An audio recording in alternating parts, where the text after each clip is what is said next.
What is up, my howlers? Wolfhook Leader here, and today is the day we look at a film that has very mixed opinions, Child's Play 3. I'm going to be honest with you guys, I'm not too fond of this movie. It's not a bad movie, but it's not good either. I would say it's an okay movie, and it is definitely the weakest in the franchise. They really don't do anything new, and it feels very bland. That's why this video is shorter than the other two retrospects / reviews, because there isn't much to talk about. Anyways, let's just dive right in. The film opens up to the same factory from Child's Play 2, and the place looks like it has been in production for a long time. But one thing I don't understand is why haven't they done anything to Chucky's corpse? It's been sitting there for about 8 years and not even the police got involved. That's so unrealistic, but whatever, just don't question it. Chucky's headless corpse gets picked up by a giant claw, most likely to be disposed of because the factory is finally getting back into business, so they have to clean and restore it first. The giant claw punctures Chucky's body and it begins to bleed. The blood drips into a giant tank of wax, which is the same one that Andy used to burn Chucky in Child's Play 2. With the power of Damballa, Chucky is able to restore himself with the tiny drips of blood and creates a brand spanking new body. He is the first good guy of the 90s and is delivered to the CEO of the company from Child's Play 2, Sullivan. Also, he finally gets it. Chucky terrorizes Sullivan with toys and eventually strangles him to death with a yo-yo. After he kills him, he quickly returns on the search for Andy for the third time. We learn Andy needs more discipline because Farskart isn't going to cut it. So, now he's in a military academy, or what most people call Hell on Earth. The actor they got to play Andy in this movie isn't too bad for an older replacement. He's actually really likable, but you can tell he isn't the original Andy, mostly because his acting feels really cheesy. But for a rushed movie, he fits right in. Andy meets a new friend named Harold Whitehurst. I know it's kind of a weird last name to pronounce, but he's essentially that mediocre nerd that cannot stick up for himself because he's just an average trope of character. He also meets a very attractive woman named Kristen De Silva, which becomes Andy's love interest in the movie. Honestly, it's dumb and it's kind of unnecessary, but just roll with it. Last but not least, he meets Tyler, who becomes marked by Chucky so that he could transfer his soul, because technically, Chucky has a new body, and what does that mean? New victim. In my opinion, this movie is one of those where you really don't care for its choices to move on with the story, and having Tyler be Chucky's new lease on life really doesn't add anything new. It's still the exact same plot, just a new location for Chucky. I'll admit, I actually like that this movie takes place in a military academy, because we see a new side of Chucky, and that is his tactical side.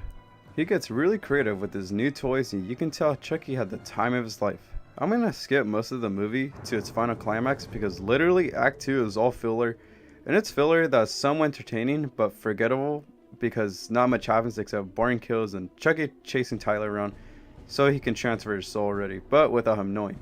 Skip to the red versus blue scene where the reds have no idea Chucky replaced their bullets with live rounds. The reds shoot up Shelton because he's in a crossfire, which thank God, because excuse my French, but he's a dick. So yeah, Chucky takes Tyler to the best part of the movie, the carnival. Specifically, the haunted house.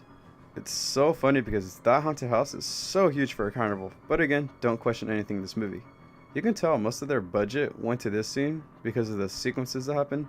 The first being a large piece of Chucky's face being cut right off from the Grim Reaper's scythe. Pretty cool scene, and Chucky now has a new look. Tyler goes on this flying monster creature thing and takes him up to a volcano. By the way, it's fake. But guess who's right under that same creature? Chucky. Tyler gets knocked out by the flying creature, which gives Chucky the chance to start his soul transfer. He gets really close to finishing, but don't worry, Andy has been on their tail and shoots off Chucky's forearm, but the bullet to the chest is what completely stops the ritual. Andy makes his way up to the volcano to get Tyler. Tyler wakes up immediately. Andy gets there. Talk about good timing. Chucky has one last scare because you already know he doesn't give up easily. Chucky starts strangling Andy with one arm because he shot off one of them obviously. And then Tyler is hanging on to Andy's hand because he is really close to falling into a giant fan. Luckily, Tyler had that one knife that Andy gave to him earlier and hands it to Andy so he can cut off Chucky's hand. Chucky loses grip, and that gives Andy the upper hand. So he throws Chucky off of him, leading to another brutal death our little slasher has to go through, the giant fan. Chucky screams in terror as he falls to his death and is ripped to shreds by the giant fan. Andy and Tyler look down as he is no more. The film ends with Andy telling De Silva that he's been questioned by police before, so she shouldn't worry. He gets taken into custody into a station wagon and drives off, showing the horrible mess that was left by the people who were at the carnival. I feel bad for this guy. The least they could have done is leave the lights on so you could see while he's, scouting for garbage. The credits roll and the score begins, which I'm not really a fan of. It's kind of boring, but it does fit the movie really well because I'll admit it is cool how they made it sound like a marching band, army music. I don't know how to explain it, but yeah, it kind of sounds like that to me. But it's just not my thing, Overall, this movie isn't horrible, like I said, but it wasn't really, it's not that good. It's an okay movie, but I could see why people don't really like this movie. You can tell it's rushed and no heart was put into this movie. It really does feel like a cheap cash grab by Universal because Chucky was getting popular at the time. This movie literally came out 1 year after Child's Play 2. That reveals a lot that they just wanted to release a Chucky movie for the sake of money, and they know how to lure in fans. In the end, I still enjoy it and I rewatch it time to time because I do love Chucky, and honestly, he's the best thing about this movie because no matter what, he's amusing.